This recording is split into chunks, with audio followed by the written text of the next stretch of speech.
अनंत ब्रह्मांड ज्याच्या उदरात आहेत त्याची व्याप्ती किती मोठी असेल. अनंत ब्रह्मांड. आपल्याला आपली 7-12 मोजायला मशीन बघावं लागती, साखळ्या बघावं लागत्यात, किती हे आमकय तमकय. हे विश्व ब्रह्मांड कधी कळणार आहे आपल्याला. आतळ वितळ सुतळ तळातळ महातळ रसातळ पाताळ, खालचे 7 वरचे 7 पाताळावरचे 7. आपण राहतो जम्बूद्वीपात. सिंहलद्वीप, जम्बूद्वीप, सिंहलद्वीप, कौचद्वीप, शाल्वद्वीप, पलवंगद्वीप. किती द्वीप आहेत? वरचे 7. त्याच्यानंतर 14 भुवन, मग 21 स्वर्ग. का मेळ लागायचं आपल्याला. हे सगळे ज्याच्या पोटात आहेत तो हरी हा बालक नंदा घरी, हे त्याच्या जीवनातलं नवले. पृथ्वी जेने तृप्त केली त्याशी यशोदा भोजन घाली. पृथ्वीला जीव घालायची ताकद त्याच्यात आहे. त्याच्या मनात आलं ना गिरगावच्या बाळूला आज उपाशी ठेवायचंय. काय नाही, कुंटालानं पैसे असले तरी बाळू तुला भाकरी भेटणारच नाही. त्याच्या मनात यावं, त्याच्या मनात यावं. आणि त्याच्या मनात जर आलं ना तो मातीला गेल्यावर पण जेवायला देते. मौतीला गेलं तरी जेवायला. त्याच्या मनात यावा, मनात यावा. आणि त्याच्या मनात आल्यावर लग्नाला गेल्यावर उपाशी येते. तिकडं लग्न 80 किलोमीटर आणि गाव माग 150 किलोमीटर आणि जंगलात रस्ता, मधातच गाडी पंक्चर. रेंज नव्हती फोन लाईन कोणाला. तर दुसऱ्याची गाडी आली, त्या गाडीत टायर घेतलं ड्रायव्हरनं, स्टेपनी नव्हती, मागं गेलं 150 किलोमीटर, पुन्हा दुसऱ्या गाडीत आलं. तोरक संध्याकाळचे 10 वाजले होते. ड्रायव्हर संगच बायकोचे दागिने दिले. ते म्हणला इथं तर आम्हाला हाणतेन कोणी. टायरा संग दागिने पाळी करायला दुसऱ्याच्या गाडीत. उपाशीला उपाशीत मालक. जमीन 350 एकर. त्याच्या मनात आलं तर उपाशी ठेवते, त्याच्या मनात आलं तर विश्वाला तृप्त करते. मुंगीला तरी कम राहू देत नाही. एक पुरावा आहे. माझ्या लहानपणी विहिरी माणसं फोडीत होते. आजही माणसं फोडीत होते, पण यंत्रयुग आहे, मशीन हे, आमकं हे तमकं हे, JCB पॉकलॅन काय काय नाना प्रकारचे ब्लास्टिंग वगैरे. पहिले हातानंच असे बार कोरीत होते आणि बार कोरल्याच्या नंतर 60-60 70-70 100-100 फूट विहीर बैलाच्या डालग्यानं खरपणवरी दगडवरी काढायचे. तर 70-80 फुटावर बार घेतल्याच्या नंतर दगड फुटत होता आणि त्या दगडात एक बेंडूक सापडत होता. दगडात 70-80 फुटावर बेंडूक जिता राहतो दगडात. मी काय तुम्हाला अंधश्रद्धा सांगत नाही, तुम्हाला जुनी लोक सांगतील ह्या गोष्टी. डॉक्टर साहेब त्याला कोण खाऊ घालितात? नाचे पोटी बैसला दरदरू म्हणजे बेंडूक. कोण चारा घालतय त्याला? तोय पृथ्वी जेने तृप्त केली. तुम्ही लावलेले चट वाळायले, तुम्ही मी लावलेले चट वाळायले. तूर कशी वाळायली? ती तुम्ही मी लावली, पण त्यानं लावलेल्या बोरी चैत्रात पण वाळत नाही. भर उन्हाळ्यात बोरी पालेदार होत्यात. कोण पाणी घालते? डोंगरावर. नदीच्या कडीची बोर हिरवी होत असेल काय नवर आहे, तरुवर डोंगरावर. ह्या सगळ्यांना जीव घालायची ताकद त्याच्यात आहे. त्याच्या मनात या. एका नालायक मायबापाला पोरग झालत. हलकट मायबाप होते ते, हलकट. त्याला 15-16 वर्ष झाले. डॉक्टर साहेब तिकून नाशिककडनं एक रेल्वे येत होती, त्या रेल्वेच्या डब्यातून ते लेकरू फेकून दिलं. बेसरामाची जाळी होती आणि त्या जाळीत ते लेकरू फेकलं. फेकून द्यायचं म्हणल्यावर पाजलं असेल का त्या हलकट माईनं? पाजलं तर नसनच ना, कारण जी फेकून देते ती पाजीन कशी हे तर कळतंय ना आपल्याला. म्हणजे त्याला कुठून बसली असन ती नालायक मायन त्याचा नालायक बाप. त्यानं त्याला पाणी पण नाही पाजलं, त्या माईनं स्तनपान नाही दिलं आणि फेकून दिलं रेल्वेतून. किती वेग असेल डॉक्टर साहेब रेल्वेचा. पण जाळीत पडलं आणि शेळ्या सांभाळायला 10:30-11 वाजता एक जण शेळ्या चारायला आला आणि त्याला रडण्याचा आवाज आला. ते पोरगा आज नायब तहसीलदार आहे. मायबापान फेकून दिले. कोण जीव घातलंय त्याला? देव राखे दया मारीला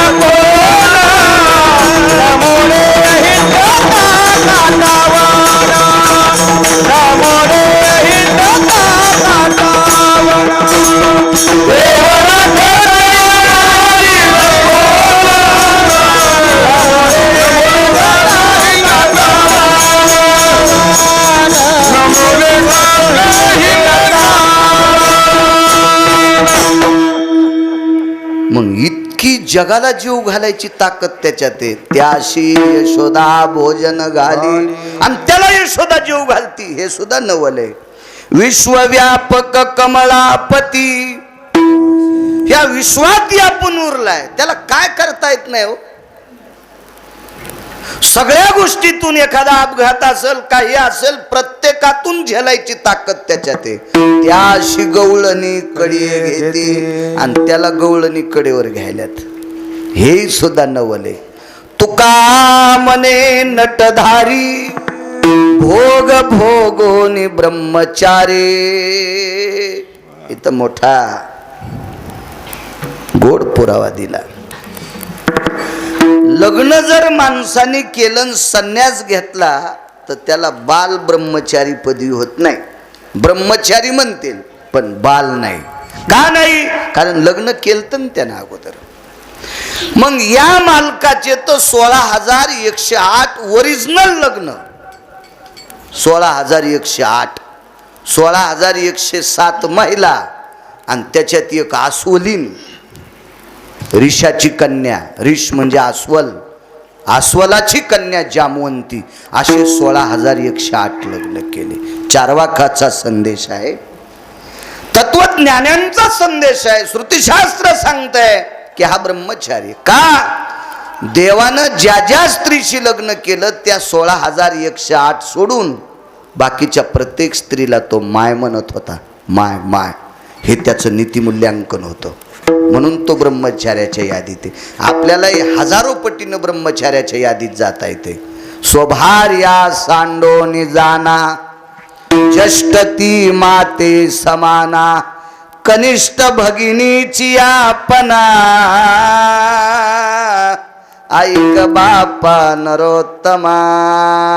हे राजा, आपली स्वतःची पत्नी सोडून ज्येष्ठ स्त्री भेटली असेल, वडील स्त्री भेटली असेल, तिला माय म्हण. कमी वयाची भेटली असेल तिला बहीण म्हण. तो संन्यासाच्या पलीकडचा संन्यास. विधीने सेवा विषय त्यागाते समान, विषय त्यागाते समान, विषय त्यागाते समान.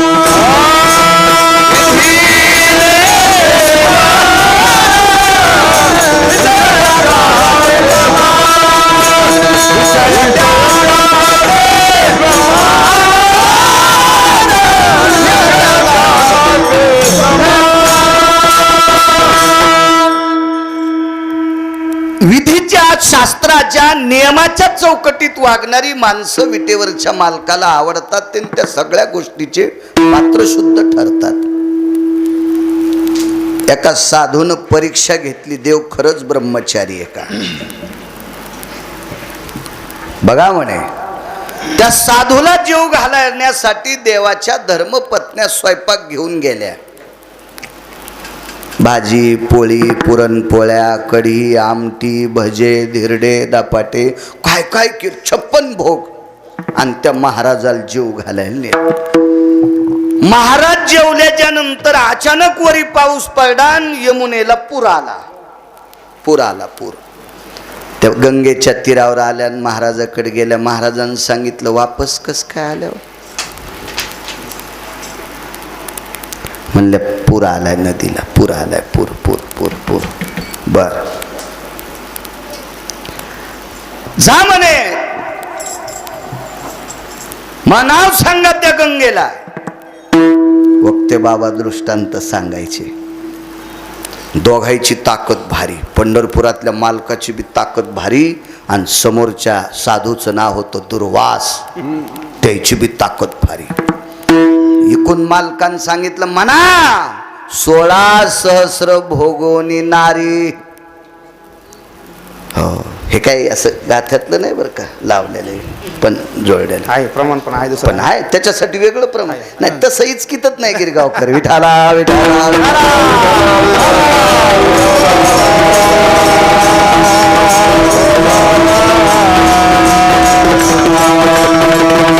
आमचे मालक असतील ब्रह्मचारी, यमुना माय वाट देईल खरे दुभंगली यमुना माई. 2 तुकडे झाले. आणि हे बी मालक म्हणले इतक्या इतक्या खंड्याचं अन्न खाऊन दुर्वास असेल निराहारी. 7 खंड्याचं. वा, यासाठीच इतक्या 7,000 खंड्या. हा, एवढ्या खंड्याचं अन्न खाऊन जर मी निराहारी, यमुना माय वाट देईल खरी. दोघांची सिद्धता. म्हाताऱ्याला कळालं प्रभू ब्रह्मचारी आहेत आणि प्रभूलाही कळालं म्हातारं किती अधिकारी आहे. वजनदार लोक होती, वजनदार. मग 16,108 पत्न्या करून जगाचा मालक ब्रह्मचार्याच्या यादीत. यालाही म्हणतात नवल केवडे. केवडे एक नवल तुमच्या समोर प्रतिपादित केलं. 7व्या अवतारात जावाई उठीला नाही का, बंदिस्त होते, आणि 8व्या अवतारात मुक्त होते, उठीला. नवल आहे नवल. 7व्या अवतारामध्ये एका भजन्यांना त्रास देणाऱ्या नालायकाला मारायचं होतं. भजने म्हणा, वारकरी म्हणा, हल्ली नवीन नवीन नाव द्यालेत तुम्हाला लोक. हो, गुणीजन. काय नाव देतील अण्णा लोक, मेळ नाही त्याचा. खरं तर संप्रदायातल्या लोकांना भजने म्हणायचं किंवा वारकरी म्हणायचं. हे गोड नाव आहे, गोड नाव आहे, गोड नाव. सुनेनं सासूला आत्या म्हणावं आणि भाशी केली असल तरी आत्याच, आणि दुसरी केली असल तरी आत्याच. पण आता इतके नाटक आमच्या आई चहाच घेत नाहीत. मला चहा द्याला आणि सासूला दिलत नाही. म्हणलं द्या न बाईला. आमच्या आई चहाच घेत नाहीत. आई म्हणू म्हणू पिना पाडात. हो, ती मी चहा प्याताना जिबीचा शेंडा चाटू लागली. सुन आई म्हणायली पण चहा देईन. म्हणायली आईन वागणूक भिकारणीची. हे असलं नाही. शास्त्र सांगतंय, पुराण सांगतंय, तेच बोलायचं. आपण महाराष्ट्राच्या मातीतले लोक आहेत, पवित्र भारत देशातली लोक आहेत. हे बाकीचं नाही डोक्यावर घ्यायचं काही बी. विडाला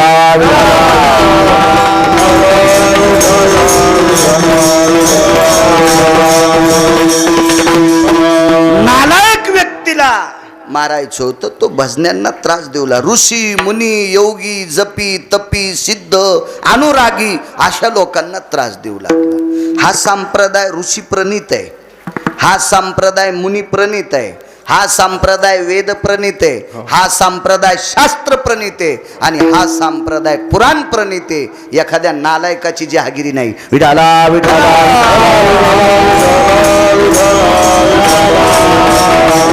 अशा संप्रदायामध्ये ब्रह्मांडाच्या मालकाचं, काशीतल्या मालकाचं, विटेवरच्या मालकाचं, भगवान व्यंकटेश्वराचं भजन करणाऱ्या लोकांना त्रास देणारा नालायक मारायचा. म्हणून त्याच्या पाठीमागं लागले. करावा काय, तो सापडत नव्हता. तो समुद्रात बुडाला. समुद्रात. तर मंदिरातले मालक म्हणजे भगवान व्यंकटेश्वर, भगवान बालाजी, भगवान म्हणजे हेच पंढरपुरातले मालक आहेत ना, दुसरे थोडेच आहेत. हे वैकुंठातले मालक आहेत, विष्णूचाच अवतार. हे एका महाराजाच्या पाया पडले. केवळ सांगायलो. उदाहरण क्रमांक 2. एका महाराजाच्या पाया पडले. महाराजांनी सांगितलं काय प्रभू काय देऊ. काय नाही म्हणे, ते एक नालायक समुद्रात लपलंय आणि त्याला बाहेर काढायचे. तर महाराज म्हणले सोपी गोष्ट आहे, बाहेर काढा नाही तर तिथं जाऊन मारा. पण ते पाण्यात हे ना दिसत नाही ना. मग थांबा 2 मिनिटं, तुम्हाला त्याला उघडं करतो ना, मग तुम्ही ठरवा मारायचं का घरी न्यायचं. पण उघडा करतो मी त्याला.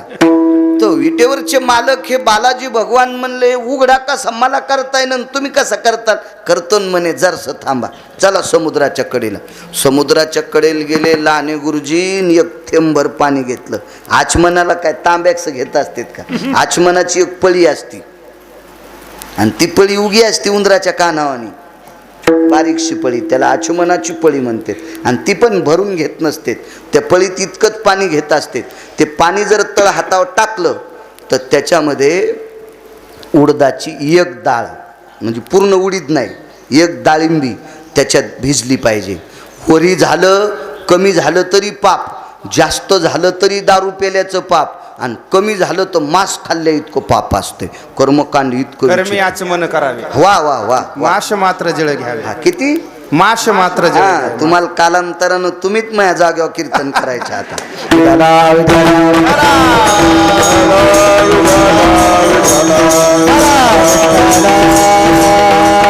असा उभं राहिलेल्या वारकऱ्यांनी पुरावा द्याला की समजायचं महाराज नीट रस्त्याने चाललाय ही ती पावती असती वैकुंठ मी नेहमीच सांगत असतो आमच्याकडे वैकुंठवासी नथुराम बाबा केहाळकर होऊन गेले ते म्हणायचे ओरिजिनल पुरा प्रमाण दिलं बसेल असं प्रमाण दिलं किती कोटीची नोट असते हो मग ते पळीभर पाणी घेतलं आचमनापुरतं आणि आचमन करून टाकलं एकाच मने माझा पिता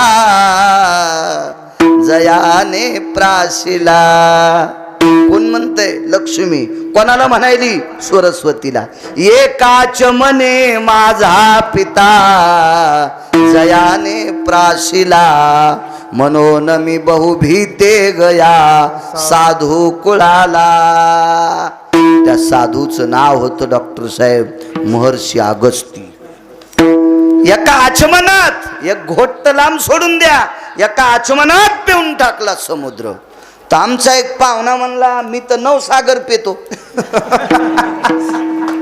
त्यानं 150 एकर जमीन ठोकली 9 सागर पेण्यात तुम्हाला राग येईन म्हणून आमच्या पाहुण्यावर घेतलं तुमचे पाहुणे का सगळे माळकरीच आहेत का मला चेहरा पाहिल्या पाहिल्या कळतं कोणाचे पाहुणे कसे आहेत पण कशाला तुमच्या अंगावर दगड टाकून उगच विनाकारण पाणी अंगावर घेऊ त्याच्यामुळे आपल्यावर बोललं पाहिजे लेकी बोले सुने लागे शहाण्या सासून सुनाचं नाव घ्यायचंच नाही सुनाला शिव्या देताना पोरील म्हणायचं थोत्तर तोंडे बैलावणी चलती भांडे ठेसाळी ती सुनाल कळा बोलायली लेकीला पण आपल्याला रट्ट्या तसं समजून घ्या मी पाहुण्यावर घेतल्यावर तुम्ही समजून घ्या कोणाला दळायलो होतो विठाला विठाला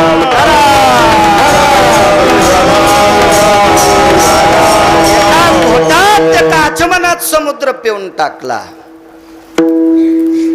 आणि मारला तो काय नाव होतं त्या राक्षसाचं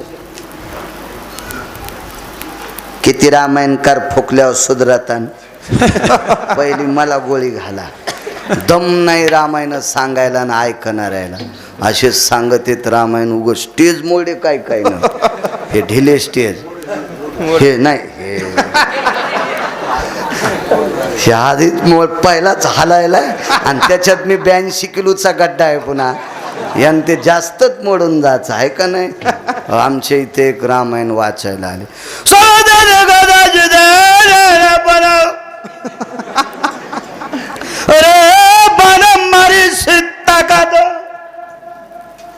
सांगायला मी होतो मी खोकल्याचं नाटक केलं आणि खाली उतरलो म्हणलं प्रभू रामचंद्रानी ताकात बाण मारलाच नव्हता आपण कशाला त्या ताकाच्या बाणाच्या बाबतीत बोलावं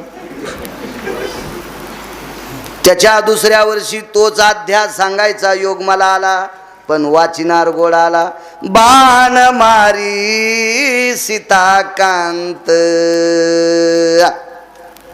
मागच्या वर्षी ज्यानं ओई वाचिली बाण मारी सीताकात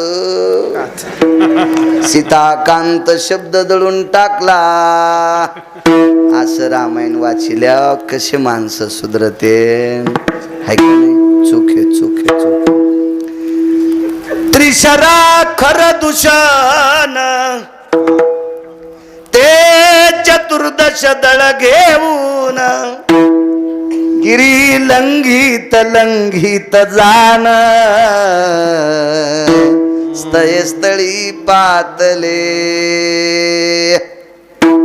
वारुता घेता पांपती करतली अजमना जळ थेंबुटा निर्धारी ते प्रासिता गाऊ जगरी या पांपती आटिला दैवम गिरगाव कर लिखितम समुद्रातून टाकला. लय पुराणातल्या ओया लय गोड येतो. रामायणातली एक ओई माऊली महावैष्णव ज्ञानोबाईना रायना अभंग खर्चिला रामकृष्ण नामे ही दोन्ही साजिरी. तर त्या ओईला पुसती ही ओई देती नित्य राम नाम गरजेवानी तीर्थे येती लोटांगणी सुरवर लागती चरणी सवे सवे यम पायवंदी. नामधारकाचं वर्णन केलं. तीर्थे येती लोटांगणी तीर्थ लोटांगण घालते भजन करणाऱ्याच्या पायावर. सुरवर लागती चरणी सुरवर म्हणजे देवस्थान ना. हा पायावर सवेयम पायवंदी दक्षिणेचा राजा सुद्धा पाय. ही एक वही जर जाणून घेतली ना भावार्थ रामायणातली तर जीवनाचं कल्याण झालं. विठाला विठाला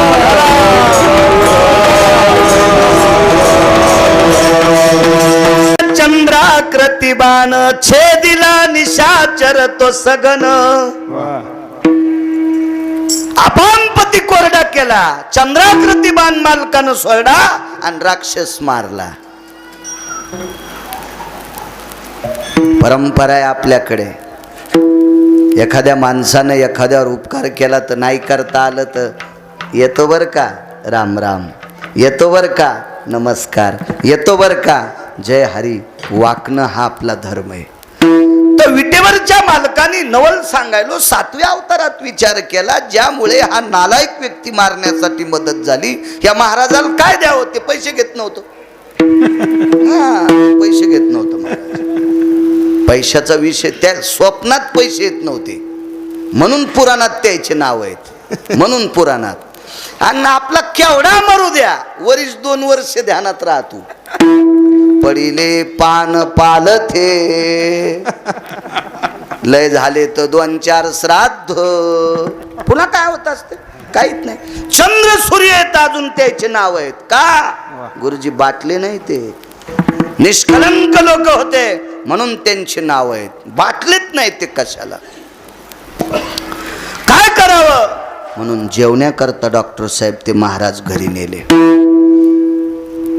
गेल्या वर्षी तुमच्या बैठकीत जेवलं होतं नाही 2 वर्षापूर्वी. गेल्या वर्षी नाशिकला होतो आपण. उशिरा फोन आल्यामुळं गेल ती तारीख. एसटीत आधी बसल त्याला जागा. देवाचा प्रसाद न्याला इथून. भगवानराव सानप होते सोबत जेवायला. लक्षात येते. मेमरी कार्ड टाईट आहे. माणिकराव आले नाही वाटते. माणिकरावही होते दापकर. आणि मग जेवायला घरी बोलिलं. आपल्याकडं माणूस जेवायला बसल्यावर डाबीकर आधी काय देतात पाणीच ना अण्णा. पाणीच देतात ना आधी. मग पात्र टाकतेत. मग पाणी आज पात्र टाकलं की त्या पात्रावर असं पाणी सिंचन उदकोस पात्रेषु भोक्तव्य स्थिता जलसिंचनो हितार्थायाम. म्हणून केळीच्या पानावर पंत्रावळीवर पान शिपडीत होते पाणी शिपडीत होते. शास्त्र आहे त्याच्या पाठीमागो शास्त्र आहे. आता पराती पुसायला संगत पाणी देते ढवळ्या रंगाचं. ते लिक्विड नसते टिश्यू पेपर आपल्याच हातानं ते परात पुसायची. ते बी पाणी समजिन नाही का आधुनिक पद्धतीचं पेपरान पुसा सगळे. हा आणि मग ते पहिलं पाणी देत. काळ बदलला काला आहे तसमाय. तो पात्र टाकलं जेवायला वाढलं गावरान तुपातले पदार्थ पण पाणीच दिलं नाही. पाणीच दिलं नाही. कौशल्या मातेनं खुनिलं रामचंद्राला. रामजी पाणी देऊ नका. रामचंद्राला माहित होतं एका आचमनात 1 समुद्र प्यालाय. एका आचमनात एक समुद्र पेला. तर 7 आचमनात किती समुद्र? 7. आणि 8वा नाहीच ना. होय देवा, 8वा समुद्र आहे का? नाही, 7च समुद्र आहे.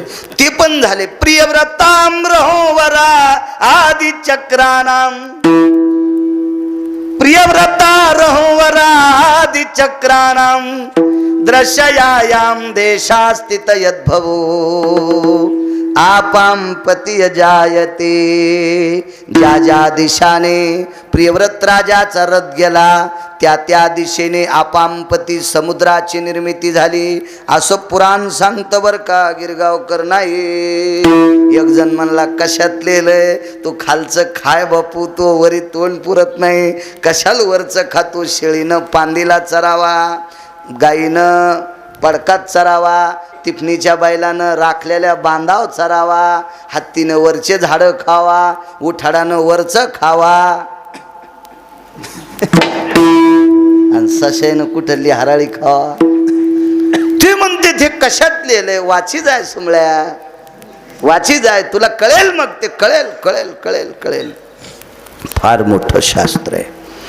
7 समुद्र हे 7 घोटात पेणार. घोट नाही, 7 आचमनात पेणार. मग 7 आचमनात जर 7 समुद्र पेले तर तान जाती काय बाबाची? नाही. मग आपण गिलासात पाणी देऊन आपली बेइज्जती करून घेणे नको. हुशार आहे. देव चतुर जाणून अंतर वर्ततसे चतुरा तो शिरोमणी गुण लावण्याची खाणी मुकुट सकळा मनी धन्य तुझे विठोबा. चतुरे जगाचा मालक. जाणून घेतलं आपली बेइज्जती नकोय म्हणून महाराज जेवण करा. पाण्याचा काय मिळे रामचंद्र? पाणी पुढच्या अवतारात पाजीन. पाणी पुढच्या अवतारात पाजीन. बोल किती मोठे. तर भगवान महर्षी अगस्ती म्हणतात रामचंद्र अरे या अवतारात पाणी पाजित नाहीस, पुढच्या अवतारात कस काय पाणी? छाती ठोकून सांगतो मालक, पुढच्या अवतारात नाही पाणी पाजलं तर मी शिक्षास पात्र आहे. योग आला.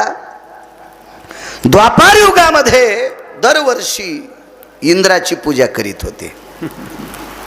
तो 33 कोटी देवाचा राजा इंद्र. त्याला किती मंत्रीपद आहेत माहिती आहेत? एक नाही लाल दिवा. त्याच्या गाडीला 222 लाल दिवे येत. 222 काम एकट्याच्या सैन होते. एक दिवा पावसाचा. त्यानं फॉर्मवर सही केल्याशिवाय वरून पाऊसच पाडित नाही. या वर्षी सही अशी अर्धावट केली म्हणून जरा जरा वरुणानं ढग हालिले. काय परमेश्वर करील तर करू.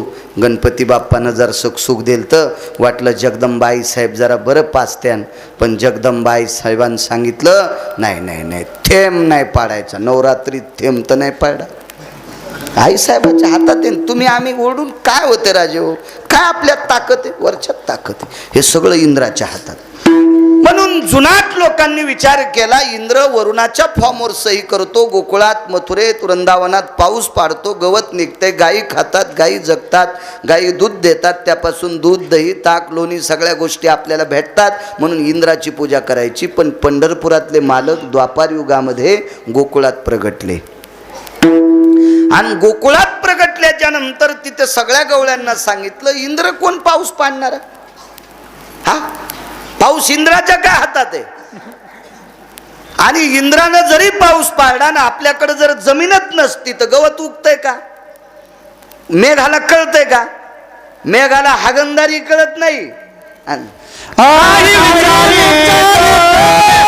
मेघ हागंदारी शेत, मेघ हागंदारी शेत नाही विचारित, मेघ हागंदारी शेत नाही विचारित, मेघ हागंदारी शेत, मेघ हागंदारी शेत, मेघ हागंदारी.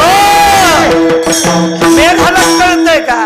अहो खडकाव पण मेघाच्या धारा पडतात. खडकाव तिथं गवत उगल का? हागंदारी शेत मेघाला कुठं कळतंय म्हणलं. अरे ह्या गोरधनावरचं गवत गाई खात्यात म्हणून याची पूजा करा. हे सगळं मागच्या अवतारातली खदखदी या नवल सांगतोय.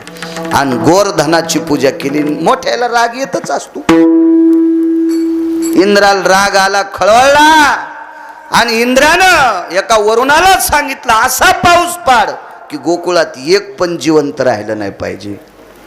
मेघ जो कडाडीला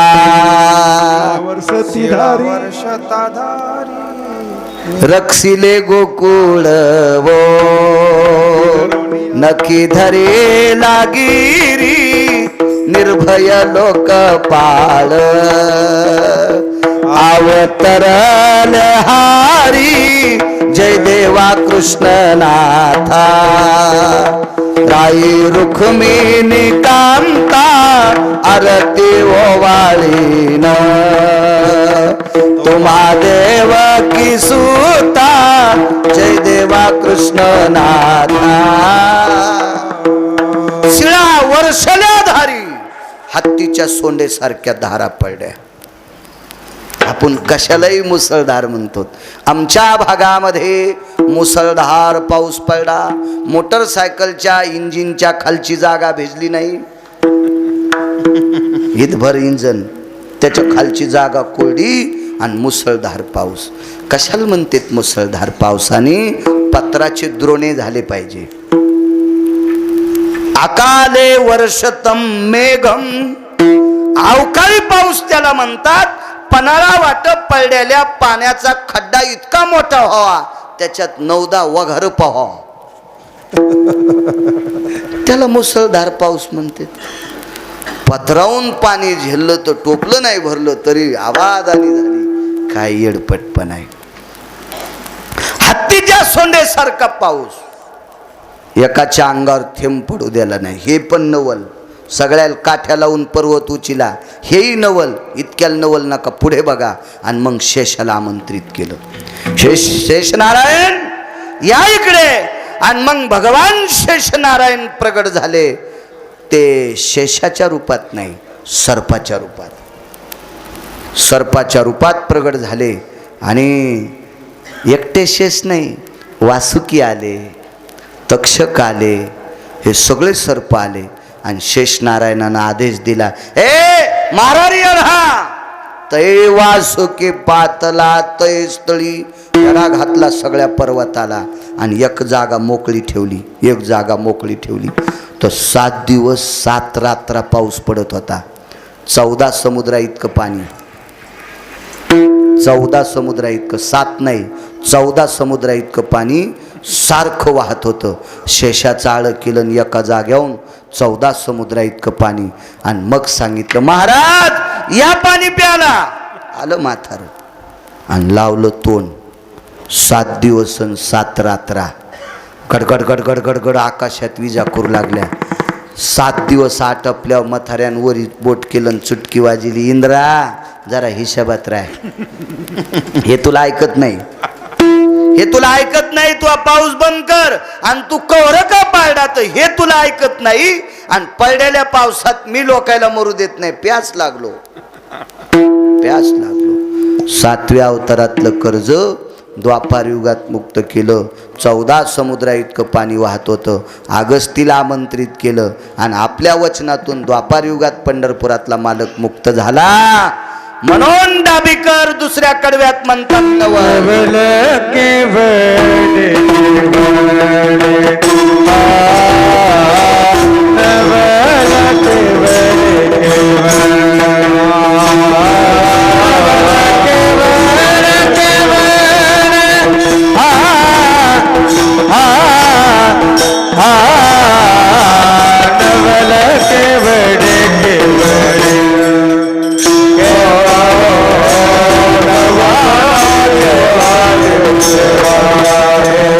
Ah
नवल केवळ केवळ